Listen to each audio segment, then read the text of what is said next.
ગુજરાતી માધ્યમિક શાળા હોય, પ્રાથમિક શાળા હોય, આપણી સેલ્ફ ફાઇનાન્સ સ્કૂલો હોય, સરકારનો અને અમારા શિક્ષણ વિભાગનો અભિગમ છે, આપણા બધાનો અભિગમ એક છે કે દરેક સ્કૂલમાં ગુજરાતી વિષય માતૃભાષા તરીકે અને વિષય તરીકે ભણાવવો જ જોઈએ. એના માટે સરકાર કટિબદ્ધ છે અને આવી બાબતો અમારા પણ ધ્યાનમાં આવી છે. આવનારા સમયમાં એના માટેના જે નિયમો અનુસાર જે કાર્યવાહી કરવાની થાય કરીશું. અને દરેક સ્કૂલમાં ભલે self finance English medium school હોય ત્યાં પણ ગુજરાતી અનિવાર્ય છે અને એ ગુજરાતી કમ્પલસરી ભણાવવાનું થાય એના માટેના પ્રયત્નો રાજ્ય સરકાર તરફથી કરવામાં આવ્યા છે અને કરીશું. જાપાનના બાળકો જાપાનીઝમાં જ ભણે, ચાઇનાના બાળકો ચાઇનીઝમાં જ ભણે, મહારાષ્ટ્રમાં બાળકો મરાઠીમાં જ ભણે, ગુજરાતના બાળકો પણ ગુજરાતીમાં જ ભણવા જોઈએ. કારણ કે જે ભાષામાં આપણને વિચાર આવે છે એ જ ભાષામાં જો શિક્ષણ પણ આપવામાં આવે તો એની અસર જે છે એ બહુ મજબૂત હોય છે.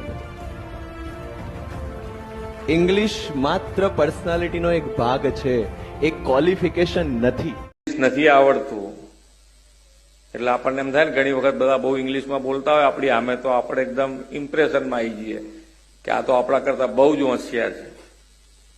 પણ એવું કંઈ હોતું એટલે ગભરાવાની જરૂર, કારણ કે અમે બધે ફોરેન જઈ આવ્યા છે. મને ઇંગ્લિશ એટલું બધું પણ ક્યાંય કોઈ તકલીફ પડતી હોતી.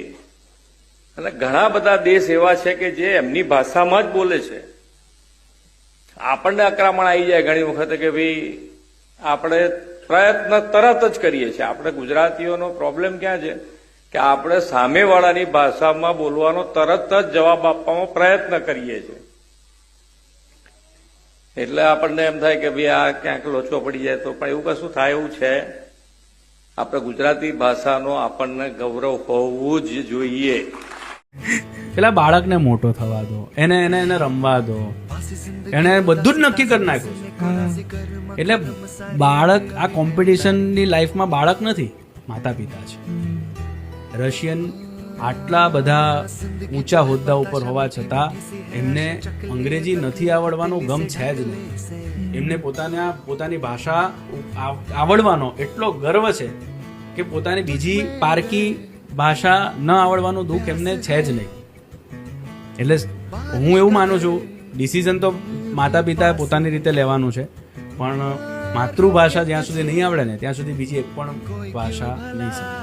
ત્યાં અંગ્રેજી માધ્યમમાં ભણતો બાળક 89માં એવો કન્ફ્યુઝ થાય છે, એને 89 શું નથી ખબર, પણ ગુજરાતી મીડિયમમાં ભણતો બાળકને 89માં બી સમજ પડે છે ને 89માં બી સમજ પડે છે.